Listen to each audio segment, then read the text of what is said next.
Hello, good evening, and welcome to another episode of Brett's Old Time Radio Show from a rather damp and extremely windy, beautiful Lyme Bay. Thank you for joining me once again for our regular late-night visit to those dusty studio archives of old-time radio shows, right here at my home on the south coast of the United Kingdom. I'm Brett, I'm your host for our Nighttime podcast, and welcome to another episode. Well, now we've reached the end of another week. How's everything going with you? It's an emotional one in our house because it was George's official last day at primary school. So I kind of said to him, I said, you really need this week to make the most of it, because a time will come when you'll look back and you'll realise just what an amazing time in your life it was being at school. So I'm hoping he's really taken it all in, and I'm hoping he's really enjoyed it. I've taken lots of photos and video clips and just made sure there's lots of memories. I think for an adult, for a parent, it's a tough time, because to see them growing up, and then obviously we dig out the pictures of the first day at school, and we've got the pictures of the last day at school, and it just seems to fly by. It's just gone in the blink of an eye. So, emotional day. And George is going to France on a school trip next week. So, as I say, that was literally his last day. His teacher, Mr. Thompson, has been just amazing. He's been really, really good for George. George has always suffered from a little bit of anxiety and things, and it's made a big difference having a teacher like Mr. Thompson who's been really supportive. So I think if it hadn't been for Mr. Thompson, George would not have been going on his school trip to France. I really do hope he enjoys it, and obviously I will keep you completely abreast of things and updated. Don't forget, I've got a Facebook page, an Instagram page, and a YouTube channel. They're all called Brett's Old Time Radio Show, and if you could follow me there, well, I'd like that a lot. Feel free to send any feedback to brett@tourdate.co.uk, and of course, we've got our supporter page, patreon.com/Brett's Old Time Radio Show. Time now for our latest episode of Steptoe and Son. This is an episode called The Colour Problem, and it was first broadcast on the 5th of March, 1972. We now present another episode in a radio series based on the world-famous BBC comedy success, Steptoe and Son.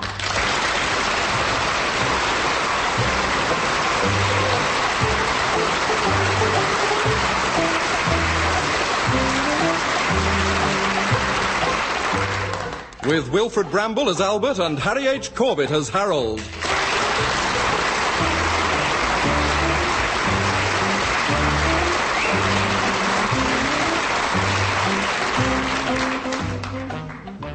This week, The Colour Problem. Dad,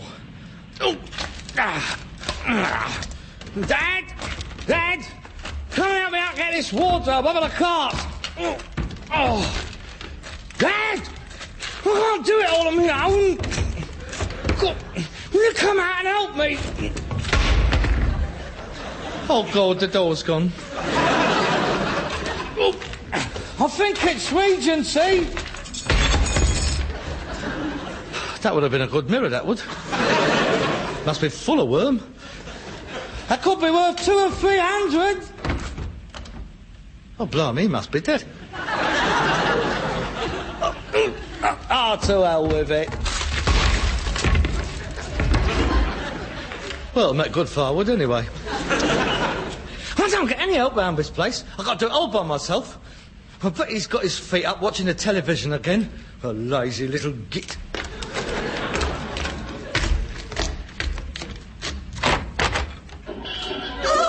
Oh my God! Your face! It's changing! Oh my God, it's another horror film. Your face is horrible! Horrible! I don't know which is more gruesome, the one on the screen or the one looking at it. Get the potion! The potion! I must have it! Yeah, and I'll have him and all. I got you! I am Count Dracula, and I'm thirsty. Give me your neck. I want blood, blood. Oh, I don't know. I think someone's been there before me. Yeah, great stupid lummox. Here, don't switch it off. I was watching it. What are you trying to do to me? I could have had a heart attack. Well, you won't get one from overworking, that's for sure. Didn't you hear me calling? It must have been when the werewolf was having a go at the bird.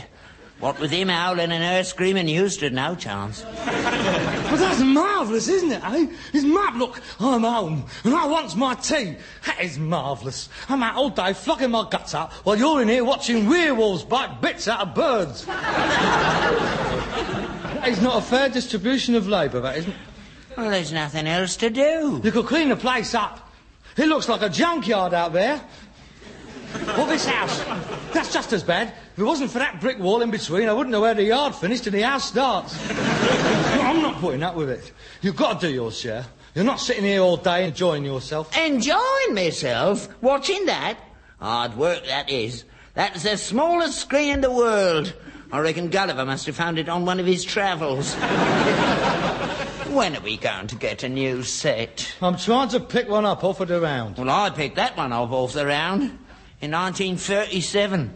And you promised me you were going to buy a new one. I said when we could afford it. You can afford it. You've been saving up long enough. You got 300 quid stuffed in one of your spare gumboots.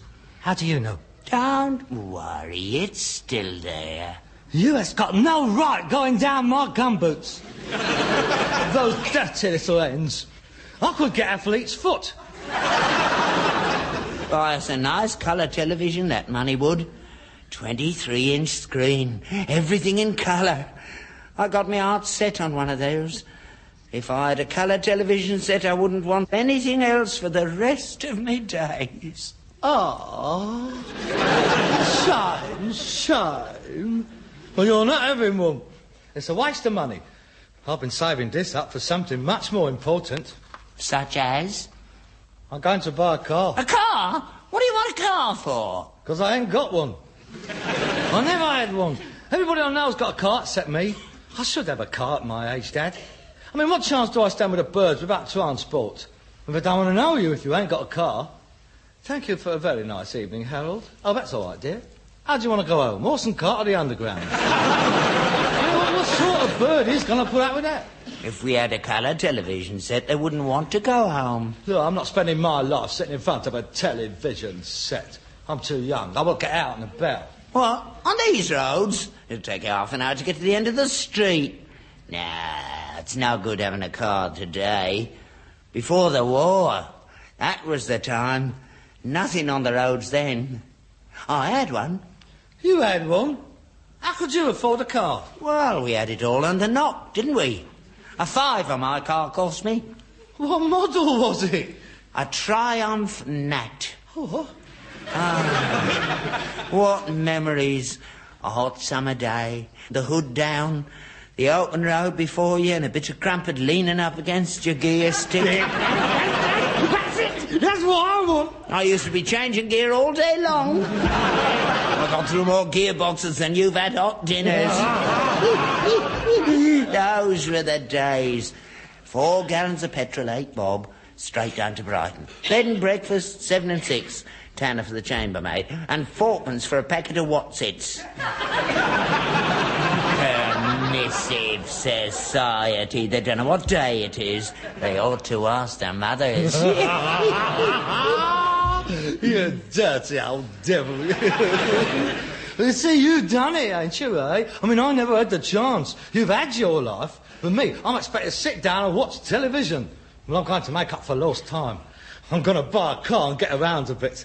I'm taking delivery first thing in the morning. I don't want a car. I want a television set. I don't care what you want. It's my money.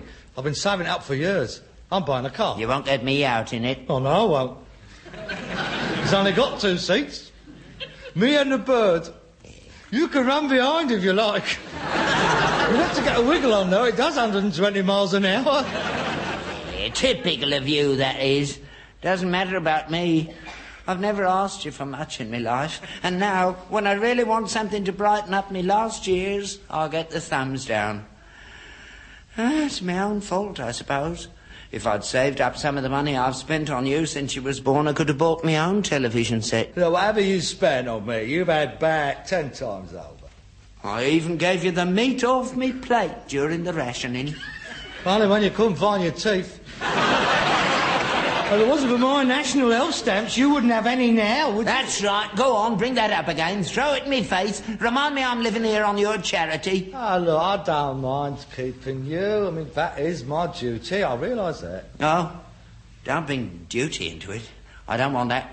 If you can't do it out of love, don't do it at all. Oh, well, I didn't mean duty. I mean, I don't mind looking after you. I'm your son. That's what I'm here for. But it's just, I want to get something out of life for myself sometimes. That's all. There's not too much to ask, is it? No, of course not. It just hurts me sometimes when I think what other sons do for their fathers. I just wonder where I went wrong, that's all. Charlie Miller bought his father a colour television set. He's a good boy, that Charlie Miller.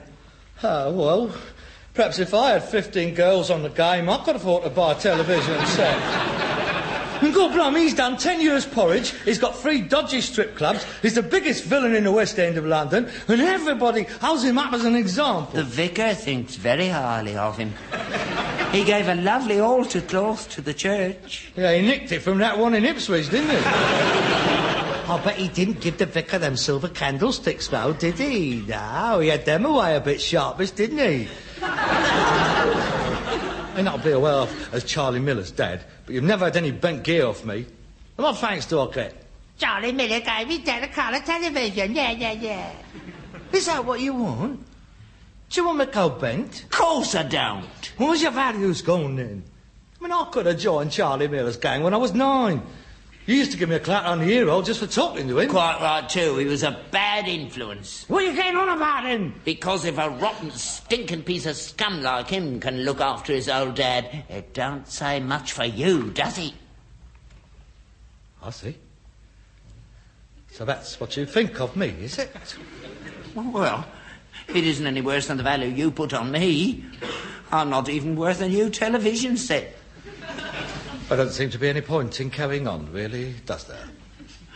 None at all. Now that we have got down to the nitty-gritty, now that we have finally ripped aside this hypocritical facade of family love, we expose it for the ghastly charade that it all is. Obviously, one of us should leave. Yeah, me. I'm not stopping here watching that silly thing. Right, we're clear off. Right. I'll go and get my things packed. Good. That won't take long. One mangle and a pole. Where are you going? Mind your own business. I got friends. I don't need you. I never have. Yeah, you go out to Charlie Miller's, Dad. Oh, I will. Yeah, you'll enjoy yourself there, watching his colour television. They've probably got one in the bog as well. You're all nicked. Well, all I've got to say to you is this. If you go down to Brighton in that rotten car of yours, and if you're doing 120, I hope the brakes fail. Thank you. Charming to the last. Peter, however much our paths may diverge in the coming years, be assured I shall always treasure this moment. And up yours too. Thank you. Oh, well, I won't bolt up. He'll be back from Charlie Miller's at 5 minutes after late night line-up. But why do I always have to feel so guilty?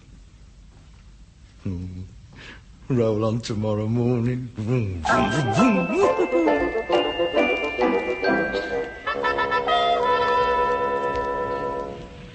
Right. You can open your eyes now, Muriel.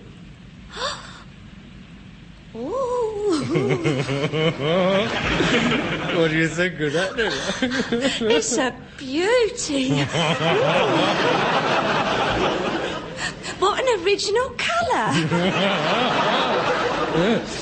I've only had it since this morning. It's an XK120, isn't it? Yes, it does 120 miles an hour. I just drove it here. You are coming up in the world. It's a big improvement on the horse and cart. Yes, well, I don't blame you not wanting to go out on that. But I thought with this, you and me might make some beautiful music together. I like fast cars. Speed does something for me, you know. It makes me feel all sort of... inside. Does it? How about a quick trip now, then? Oh! Not now. Well, what about the weekend, then? No, I don't suppose you... Why not? I'll pick you up Saturday morning. Look at that, Brighton. All right, then. 10 o'clock at your place. Bring an overnight bag, eh? I look forward to it. Johnny. Harold? Oh, yes. Well, see you Saturday. Bye. Bye. I've got her! Muriel Daddy! After 2 years of me tongue hanging out. And it's all down to you, my darling. Oh, if she performs as well as you do, it'll be money well spent, I can tell you. Oh, the colour television, the silly old twit. Hey, Dad! Come here! Oh, yes, I forgot. Yes, he's still round Charlie Miller's. With his beady little eyes watching play school, I suppose.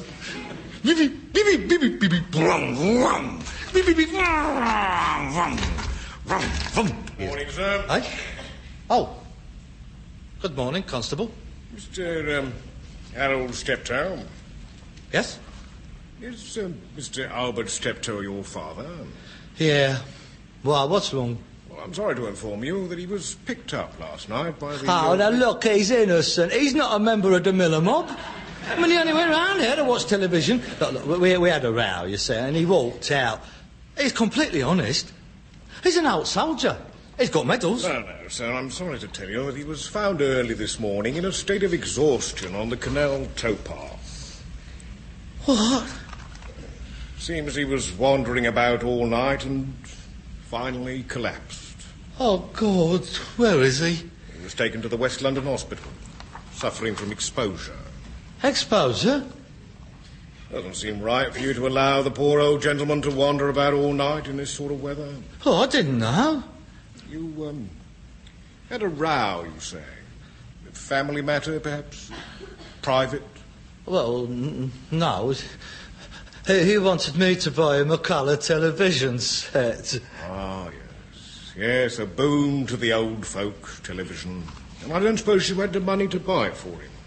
Well, I did. But I wanted to buy a car. I see.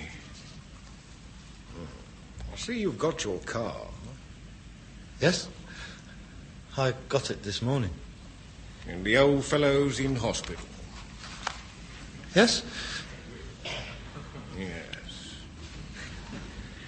Well, you mustn't blame yourself, sir. These things do happen. Yes.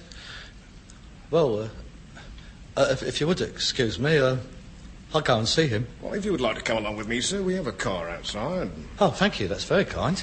By the way, sir, you will get the road tax licence before you take your car out, won't you? Hey? It's out of date. So what? I paid him 25 quid for it. Yes, of course. Good. Come along, then. Let's go and see if the poor old gentleman has made any progress.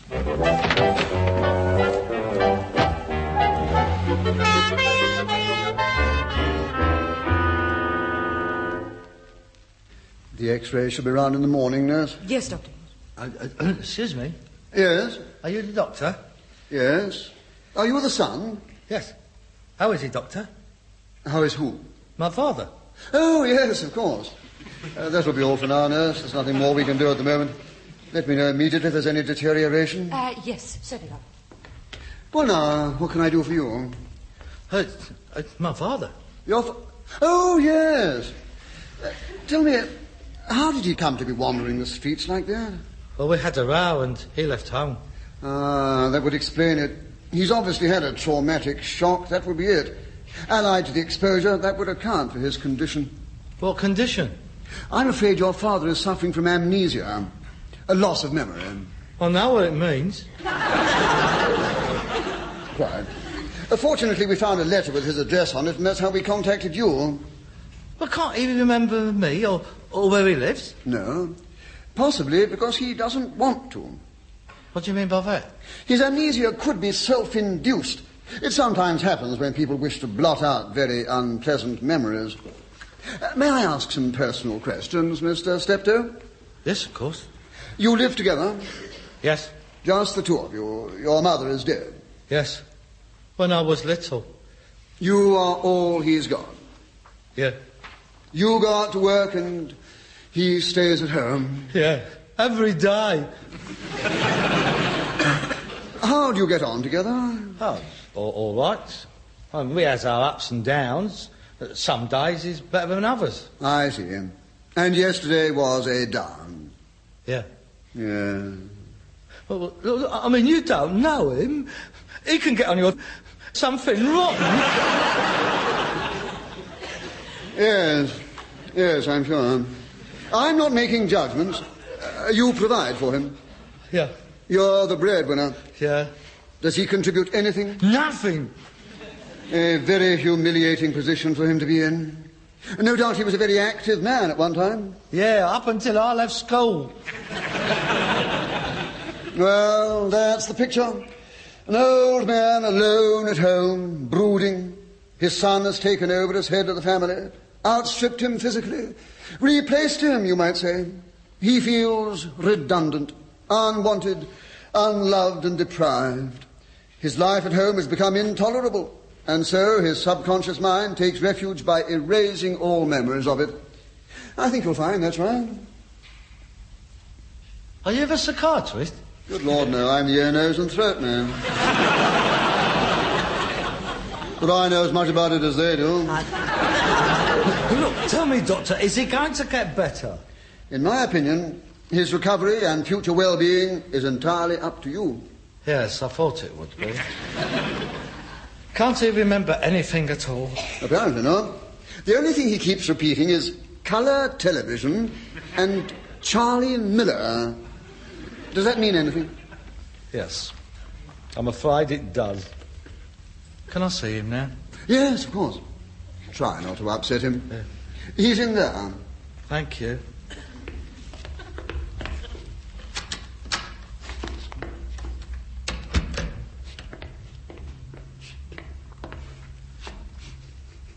Hello. This is nice, isn't it? Little room, all on your own. You are in the Princess Margaret Rose wing here. But that was a daft thing to do, wasn't it? I mean, wandering around the streets in this weather. Hello, Doctor. I'm not the doctor. Well, who are you then? It's me, Harold. Harold who? Harold. Harold Steptoe. Who's that? Me. Never heard of you. Yes, you have. No, I haven't. Yes, you have. I'm sorry. Look, I am Harold, your son. I haven't got a son. I'm on my own. No, you're not. You've got me, Dad. Don't keep calling me Dad. I'm sorry. Look, let me try and help you. Perhaps something might ring a bell. You are Albert Steptoe. Never heard of him. And don't interrupt. Look, I mean, give us a chance. You are Albert Steptoe, and I am Harold Steptoe. We live in an old house in Shepherd's Bush. Where's that? You know where Shepherd's Bush is?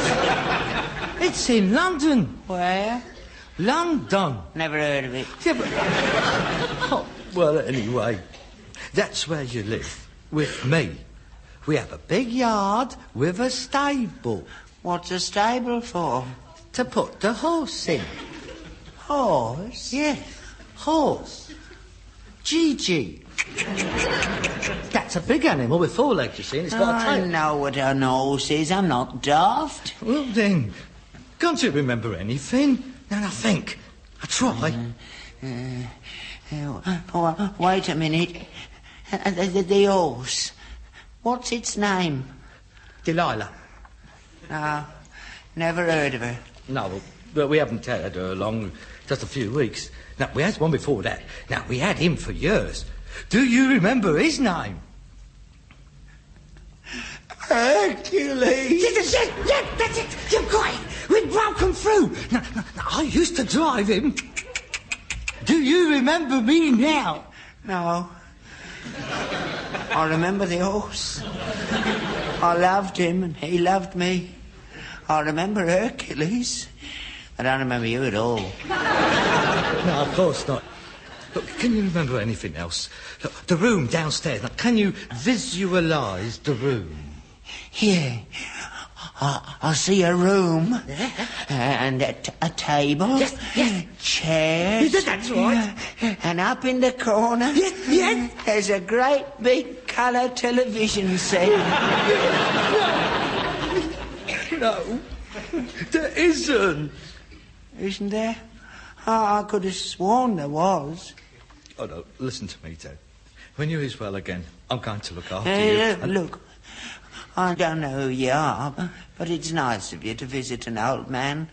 Lots of people can't be bothered with you when you're old. You're a good boy, whoever you are. Now, if you don't mind, I'm tired. I'd like to rest. Yes, of course.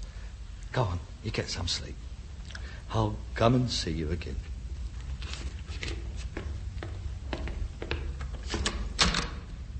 Bye-bye, Dad. Look, I'm taking him home, Doctor.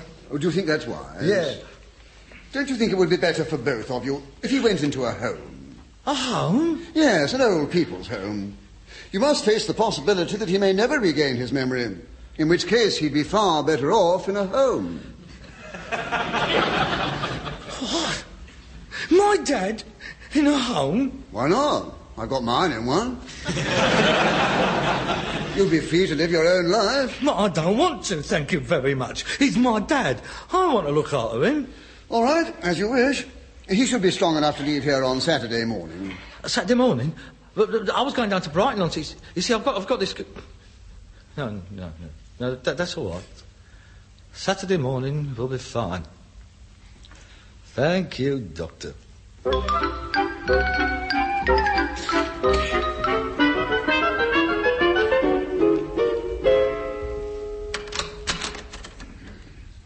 Here we are, home at last.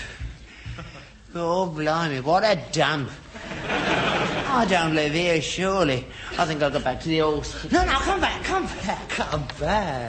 No, it's quite nice, really. I'm sure you'll be happy. Now, you always sit down here. Do I? Bend your little leg. There, that's it. Now take your little hat off. And now I've got a nice surprise for you. Where? Over there in the corner. It's a television set. It's a colour television set. Yes, it's a coming home present. Oh, that's smashing, ain't it? Here. It's only a 21-inch screen. They're making 23 inches. Why didn't you get a 23-inch screen? I couldn't afford a 23-inch screen. You could have if you hadn't bought that car. Yeah, no, but I lost quite a bit on that when I sold it back to the... When I sold... What car? How do you know I bought a car? You don't even know who I am. It's the television set. It's brought it all back. I remember now. Oh, Harold, my little boy. What a lovely present. You've done it again, haven't you? You've had me over again. You never lost your memory at all, did you? I did. It's going again. Where am I? Who are you? Shut up! What a lousy, diabolical trick to pull. How could you stoop so low? You knew I always wanted a car. Yeah, you don't want a car. Look, I'll switch it on. That's much better. This is the life. The old fire going, nice comfortable chair, colour television set. What more could you ask? I mean, what else would you be doing now? At this precise moment, Muriel Duddy. Instead of which, she has gone to Brighton with another bloke. Oh, look! The weather forecast in colour. Ah, how very exciting. I never knew he had a red nose and a green face. Come and look at it. No, thank you. Unless he predicts an earthquake in Brighton, I don't want to know. Good night.